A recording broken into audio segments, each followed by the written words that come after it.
আমার ইউটিউব চ্যানেলে সব বন্ধুদের জানাই স্বাগত। আমি আবার চলে এলাম একটি রেসিপি নিয়ে।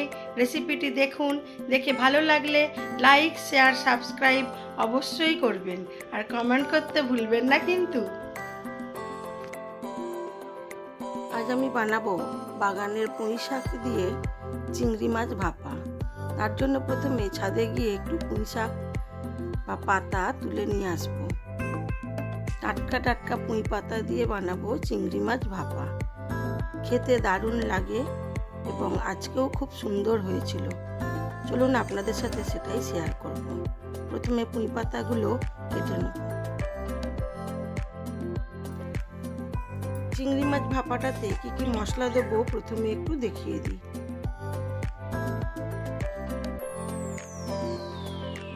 এই চিংড়ি মাছ ভাপাতে আমি কি কি মশলা দেবো প্রথমে দেখিয়ে দিই। আমি এখানে নারকেল কুড়িয়ে দুধ বের করে নিয়েছি চিংড়ি মাছ, পোস্ত দেবো, কালো সর্ষে, পোস্ত দেবো 2 চামচ, কালো সর্ষে দেবো 1 চামচ। এবারে কাঁচা লঙ্কা, কালো সর্ষে, পোস্ত সব কিছু ভালো করে বেটে নেব। চিংড়ি মাছের খোসা ছাড়িয়ে নিয়েছি। চিংড়ি মাছটার মধ্যে নুন, হলুদ গুঁড়ো, লঙ্কার গুঁড়ো আর কাঁচা সর্ষের তেল একটু মাখিয়ে ম্যারিনেট করে রেখে দেবো বেশ কিছুক্ষণ।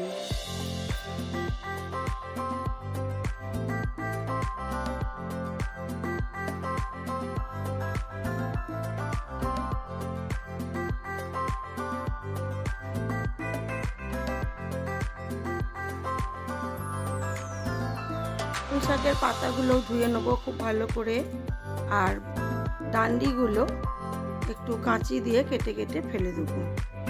এবারে একটা কড়া বসিয়ে নিয়েছি।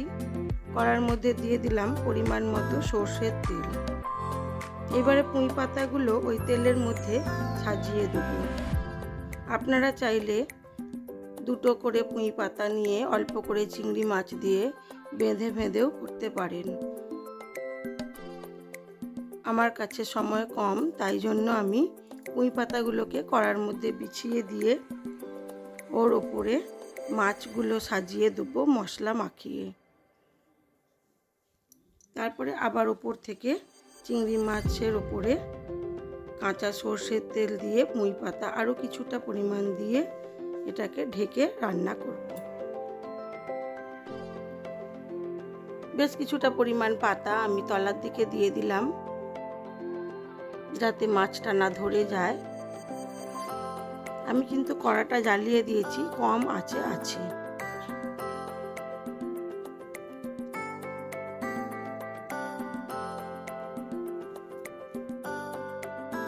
এবারে কড়ার মধ্যে মশলাটাকে দিয়ে দিলাম।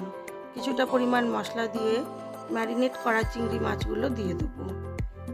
দিয়ে আরও কিছুটা ওপর থেকে মশলা দেবো, দিয়ে ভালো করে চিংড়ি মাছের সাথে মিক্সড করে ওপর থেকে কাঁচা সর্ষের তেল, কাঁচা লঙ্কা দিয়ে আবার পুঁই পাতা দিয়ে ঢেকে দেবো।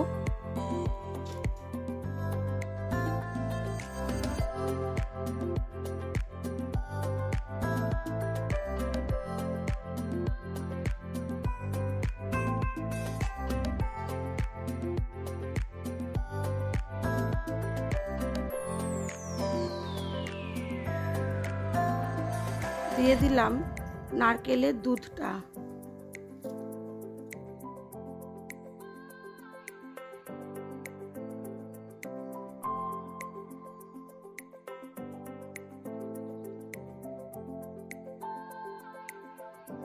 দিয়ে দিলাম পরিমাণ মতো সর্ষের তেল।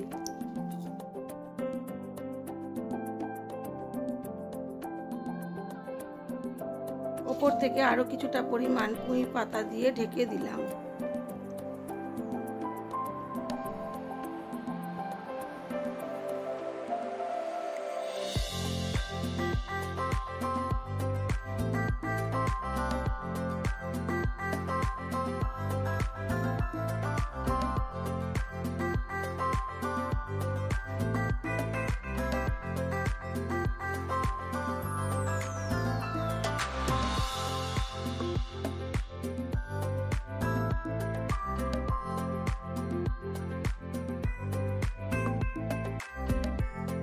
ঢাকা চাপা দিয়ে কম আঁচে 10 থেকে 15 মিনিট হতে দিয়েছিলাম।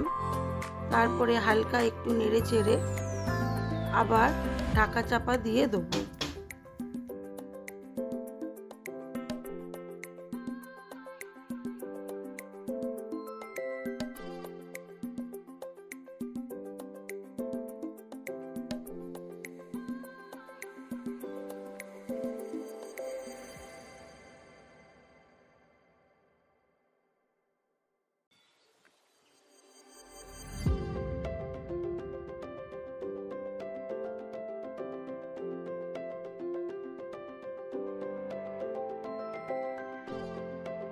হয়ে গেছে আমার চিংড়ি মাছ ভাপা।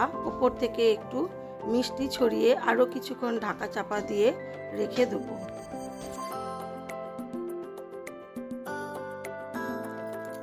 আমার এই ভিডিওগুলি যদি আপনাদের ভালো লেগে থাকে তাহলে লাইক, শেয়ার, কমেন্ট অবশ্যই করবেন। আর নতুন বন্ধু হয়ে থাকলে একটা সাবস্ক্রাইব করে দেবেন।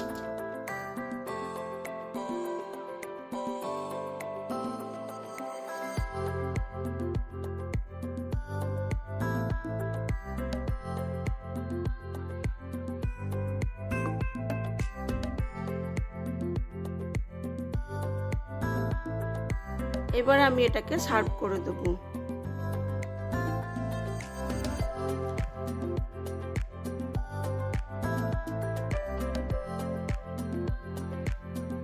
এবারে চলুন দেখাই আমার আজকের লাঞ্চ মেনুতে কি ছিল।